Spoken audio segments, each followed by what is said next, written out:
جب تمہارے پروردگار نے فرشتوں سے کہا کہ میں مٹی سے انسان بنانے والا ہوں، جب میں اس کو درست کر لوں اور اس میں اپنی روح پھونک دوں تو اس کے آگے سجدے میں گر پڑنا۔ سو تمام فرشتوں نے سجدہ کیا مگر ابلیس کہ وہ اکڑ بیٹھا اور کافروں میں ہو گیا۔ اللہ نے فرمایا کہ اے ابلیس، جس شخص کو میں نے اپنے ہاتھوں سے بنایا اس کے آگے سجدہ کرنے سے تجھے کس چیز نے منع کیا؟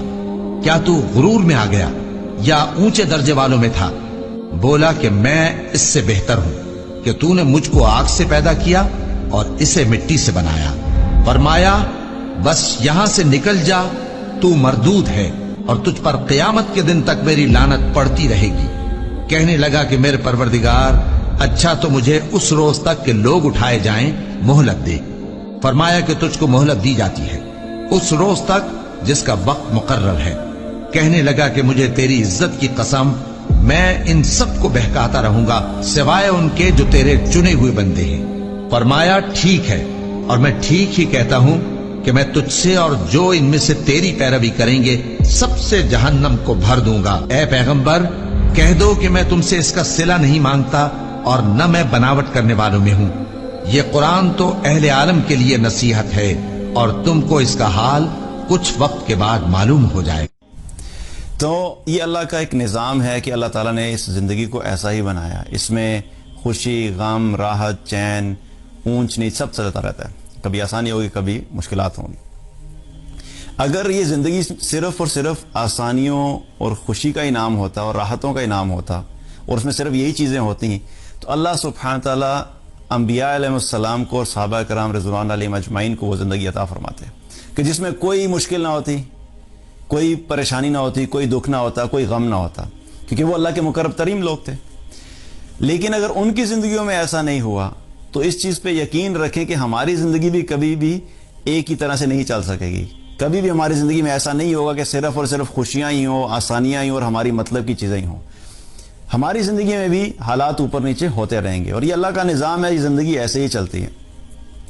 فرق صرف یہ ہوتا ہے کہ انسان جب اس چیز کو سمجھ جائے اور اس پہ یقین رکھے کہ جب مشکلات آتی ہیں تو اس کے ساتھ اللہ نے آسانیاں بھی رکھی ہوتی ہیں۔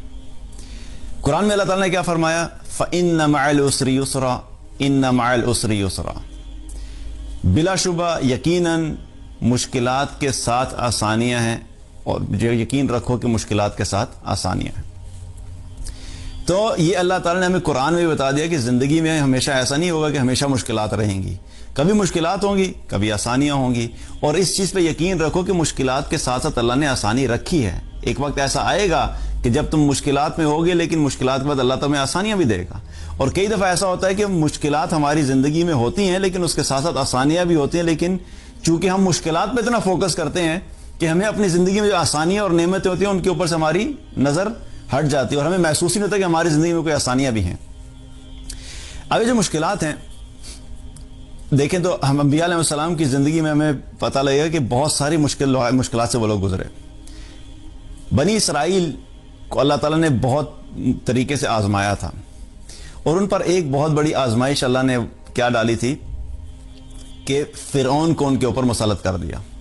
اور فرعون اتنا ظالم تھا کہ وہ کیا کرتا تھا کہ وہ ان کے جو بچے تھے، جو لڑکے تھے، ان کو قتل کرتا تھا۔ اب قرآن میں اللہ تعالیٰ نے کیا فرمایا؟ وہ کیا کرتا تھا؟ یذبحون ابناءکم ویستحیون نساءکم، کہ وہ کیا کرتا تھا کہ بچوں کو قتل کرنے کی بھی ایک فارمز ہوتی ہے نا کہ قتل کس طرح کیا تھا۔ اگر ایک عام مرد یا عورت کے بارے میں ہمیں پتہ لگے کہ اس کو قتل کیا گیا تو کتنا بڑا ظلم ہوتا ہے، کسی کو ناحق قتل کرنا بہت بڑا ظلم ہے اور ہمارے دن میں وہ کبیرہ گناہ ہے۔ تو وہ اور کسی بچے کا پتہ لگے کہ کسی بچے کو مار دیا گیا تو انسان کا دل کیسا ہوتا ہے، اور انسان کہتا ہے کہ وہ کیسا ظالم انسان ہے کہ ایک معصوم بچے کو مار دیا۔ اور وہ جب بچوں کو مارتا تھا تو ایک بچہ نہیں، وہ تمام لڑکے جو پیدا ہوتے تھے اس کے لیے اس نے آفیشلی آرڈر دیا ہوا تھا کہ جو بھی لڑکا پیدا ہوگا اس کو قتل کیا جائے گا۔ اور قتل بھی کیسے کیا جائے گا؟ یذبحون ابناءکم، وہ ذبح کیا کرتا تھا۔ آپ اس کے ظلم کا لیول دیکھیں کہ وہ کس درجے کا ظالم تھا، اور آپ بنی اسرائیل کی اس مشکل کے بارے میں سوچیں کہ وہ کس امتحان میں تھے۔ آپ ان ماں باپ کے بارے میں سوچیں کہ جن کو پتا تھا کہ اب ان کے ہاں بچہ پیدا ہونے والا ہے، وہ ماں کس کیفیت میں ہوتی ہوگی کہ پتہ نہیں لڑکا ہوگا کہ لڑکی ہوگی۔ آج تو ہمارے یہاں کیا ہوتا ہے، ہمیں تو آنے سے پہلے ہی پتہ لگ جاتا ہے نا، الٹرا ساؤنڈ کرا کے پتہ لگ جاتا ہے لڑکا آ رہا ہے کہ لڑکی آ رہی ہے۔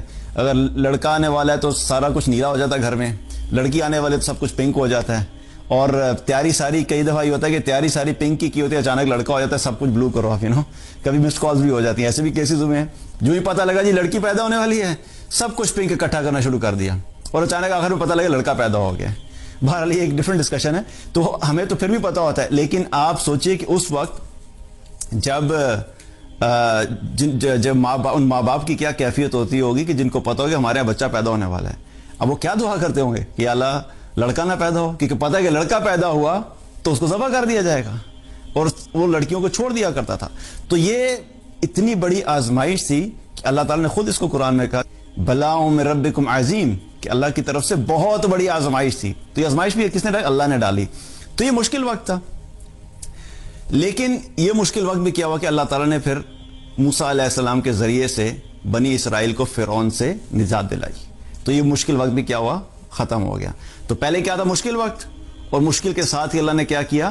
آسانی بھی کر دی. ٹھیک ہے, مشکل وقت جو تھا وہ بہت لمبا عرصہ تھا, اور وہ بہت ہی پینفل تھا, کیونکہ جب انسان مشکل میں ہوتا ہے تو وہ وقت گزر ہی نہیں رہا ہوتا. جب آسانی ہوتی ہے تو یوں لگتا ہے کہ وقت جو ہے وہ بالکل پلک جھپک میں گزر گیا. تو ان کے اوپر ایک مشکل تھی, اور اللہ تعالیٰ نے ان کی مشکل کو پھر آسان کیا.